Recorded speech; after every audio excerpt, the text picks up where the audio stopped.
সুপ্রিয় দর্শক শ্রোতা, আসসালামু আলাইকুম। কেমন আছেন? এয়ার ডিজাইন অ্যান্ড প্ল্যানিং কনসালটেন্টের পক্ষ থেকে সবাইকে স্বাগতম। আপনারা দেখতে পাচ্ছেন আমি একটি মসজিদ প্রজেক্টের ছাদে রয়েছি।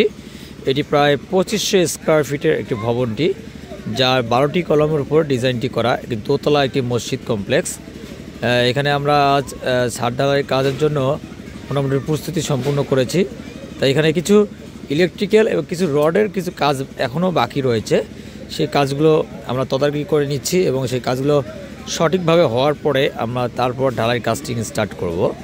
এখানে যদি আমি আপনাদেরকে বলি, এখানে যে মেইন রড এবং যে বাইন্ডার রডগুলো রয়েছে এগুলো 4.5 ইঞ্চি এবং 5 ইঞ্চি পরপর বাইন্ডিং করা হয়েছে। মানে আপনার যে মেইন রডগুলো এগুলো দেওয়া হয়েছে 4.5 ইঞ্চি করে এবং বাইন্ডারগুলো 5 ইঞ্চি করে দেওয়া আছে। যেহেতু আমাদের স্প্যান অনেক বড় রয়েছে, এখানে এই যে সামনে রয়েছে ভিতরে 6 কাতার এবং বারান্দায় 3 কাতার, এই 9 কাতারের মসজিদ এটি। এখানে স্প্যান বেশি হওয়ার কারণে কলমের সাইজ এবং বিমের ডেপথ অনেক মোটা এবং বড় হয়েছে।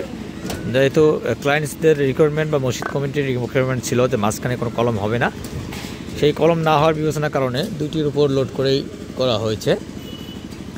তো এখানে extra top, double extra top মাঝখানেগুলো দেখতে পাচ্ছেন, এগুলো 10 মিলি রডের ডাবল এক্সট্রা টপ ব্যবহার করা হয়েছে এবং যে কার্নিশ বরাবর যেগুলো রয়েছে এগুলো কোথাও এক্সট্রা টপ ডাবল এবং কোথাও সিঙ্গেল রয়েছে। আর যে কার্নিশগুলো রয়েছে এগুলো 1.5 ফিটের কার্নিশ বাড়তি করা হয়েছে।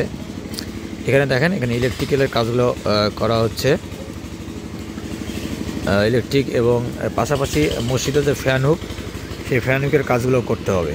তাই এখানে এখনও কিছু কাজ বাকি রয়েছে, সেই কাজগুলো কমপ্লিট হওয়ার পরে তারপর আমরা ঢালাই কাজ স্টার্ট করব। তাই যারা ডিজাইন প্ল্যান নিয়ে ভাবতেছেন অবশ্যই আমাদের সাথে যোগাযোগ করতে পারেন। ভালো থাকবেন, আসসালামু আলাইকুম।